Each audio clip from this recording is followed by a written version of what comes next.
Well, I want to thank you for being here again this week, and I hope you enjoy the newsletter this week.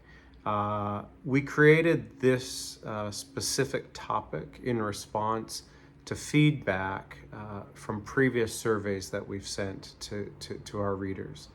And what we're talking about this week is partner desire mismatch. And in how I think of this space is, and I cover it in the first opening, is it's this awkward, quiet, lonely space that exists between true connection and true rejection. And I think that this is a space that many couples know very well. It's a space that can feel lonely. It's a space that can feel stuck. It's a space that can feel hopeless, can feel temporary. Maybe you've always been in that space. And so I want to talk about that, and that's what I've written about this week, because that's what we heard from a lot of readers as a topic that they'd like covered. So what happens when I reach out to my partner for connection, be it to reach and hold their hand, or to hug them or kiss them, or when we're in bed to make a gesture, a bid for connection or intimacy. And they don't flat out reject, but they pause, they hesitate, and then say, maybe not tonight. Maybe the very typical, I have a headache, the cliche. But for some people, we know that that's maybe the easiest thing, the top of mind, the way to diffuse the moment, to quietly say, I'm here, but I'm not there at that place ready for connection, not yet. And so I wanted to cover the reasons why that happens. It can happen because of unresolved arguments or history in a relationship, the need for a partner to find forgiveness and apology with or from the other. It can be a result of how our bodies are changing.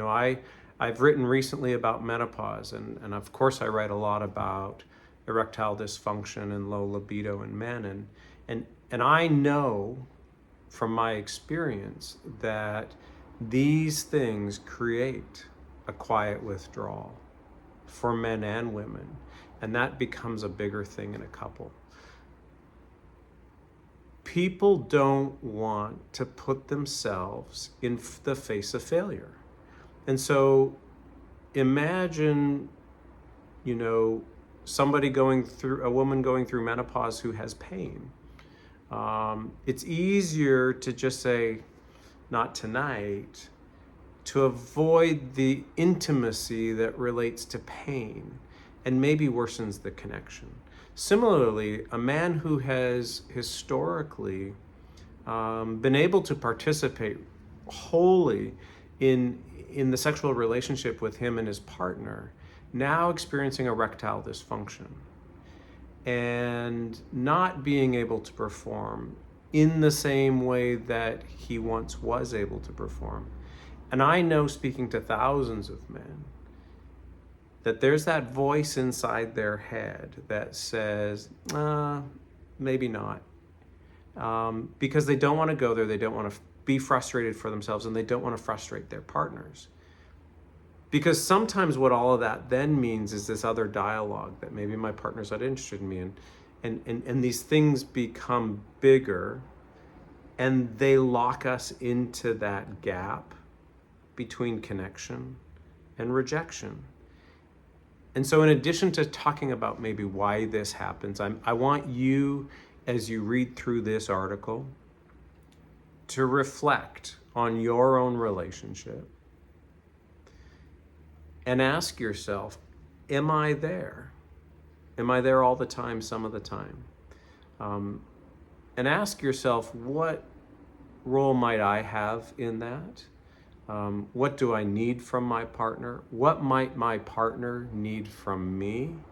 Not necessarily sexually, but what does my partner need from me, or what can I give my partner to break the logjam to get us moving from this neutral space of quiet and isolation to deeper connection. And so I offer some comments and opening icebreaker phrases for you and your partner.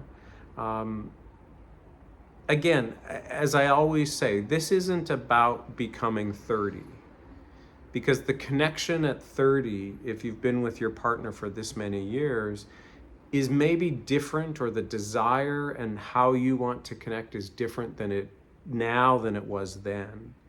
And so all of this is always about saying, here's where we are, here's where I am, here is my role in this, and here's what I need, here's what my partner needs. And how do I make a step forward into a space where I want to go, where we want to go together, to find something that is fulfilling. This is your moment in time, and I am excited for you with your chosen person, your partner. If things feel stuck, if things feel stagnant, and you still want to be connected, that a conversation or you just thinking or journaling about these things can actually break things up and help move the ball forward. And then we reflect again, and we move the ball forward and reflect again.